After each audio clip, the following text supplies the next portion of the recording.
लेकिन सुधांशु जी, ये आंख अभी आपकी बिहार की राजनीति पे होनी चाहिए, क्योंकि बिहार की राजनीति ये है, वो नब्ज है जो बताएगी आपको कि आपको 27 में क्या करना है। प्रशांत किशोर बोले कुछ भी, राहुल गांधी और तेजस्वी यादव कह रहे हैं कि प्रशांत किशोर आपके पास आएंगे। वो कह रहे हैं कि आप जितना भी मना कर लें आपको सीटें कम पड़ेंगी, वैसे ही कम पड़ेंगी जैसे आप जितना भी मना कर लें कि Nitish Kumar is all okay, he is not. Sudhanshu Trivedi, opening comments please.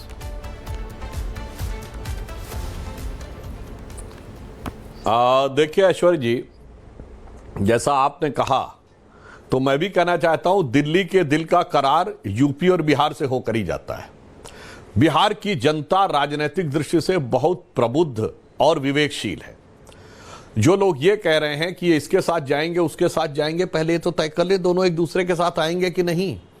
इतने दिन से यात्रा चल रही है, बेचारे तेजस्वी जी राहुल जी को पीएम तक घोषित कर दिए, मगर राहुल जी के मुंह से तेजस्वी सीएम नहीं निकल पा रहा है।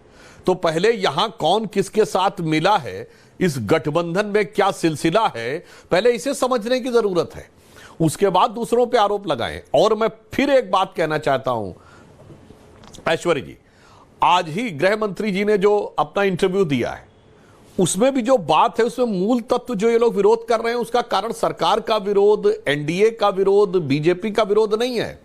इनको भय किसी से नहीं है, भय अपने लोगों से है। क्योंकि इनको लगता है कि अगर हमने कुर्सी छोड़ी और कोई दूसरा अगर आकर बैठ गया तो फिर वो मेरे लिए स्थान नहीं खाली करेगा, क्योंकि ये गठबंधन ही स्वार्थों और अवसरवादिता से भरा हुआ नहीं है। ये पार्टियां भी अवसरवादी वातावरण, अवसरवादी कार्यकर्ता और अवसरवादी नेताओं और स्वार्थों से भरी हुई हैं।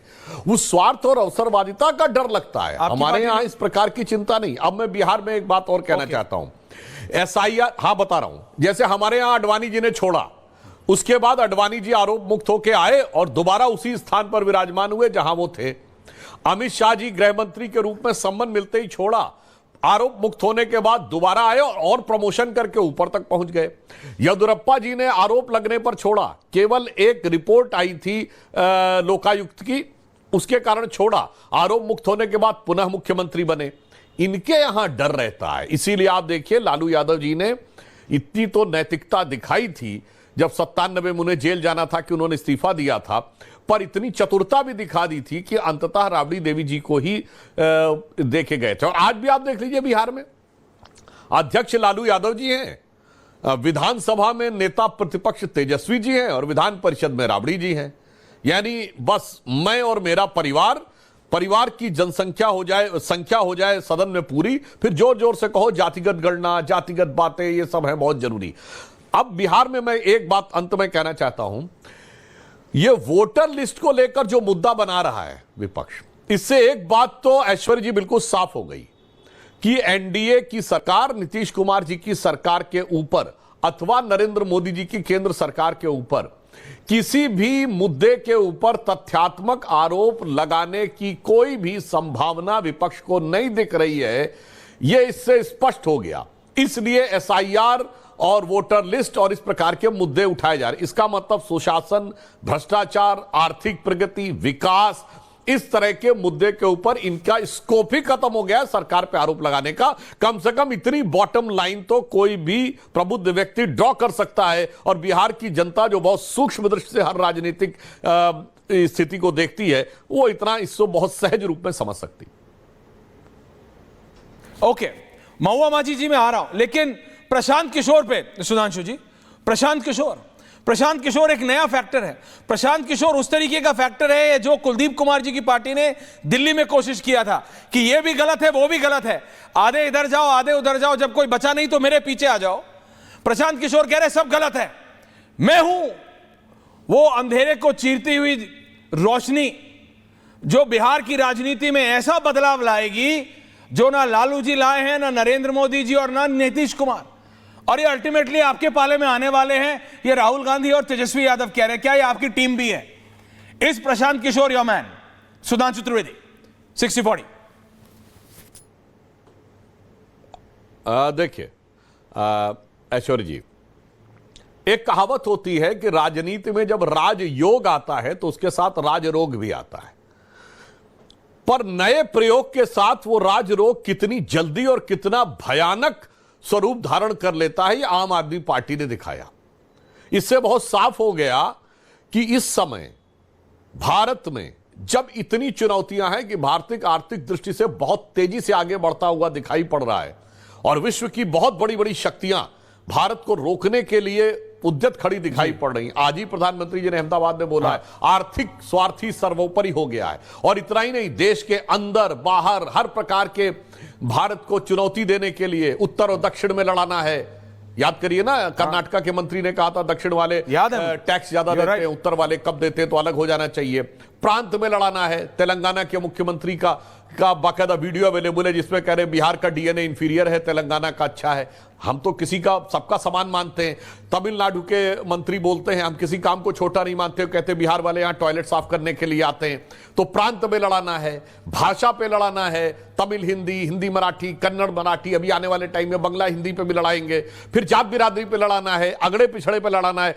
तो भारत एक तरफ संभावनाओं और एक तरफ चुनौतियों के जिस दौर में गुजर रहा है ऐश्वर्य जी, उसमें किसी नए प्रयोग की कोई गुंजाइश नहीं है। Experimental politics can be detrimental.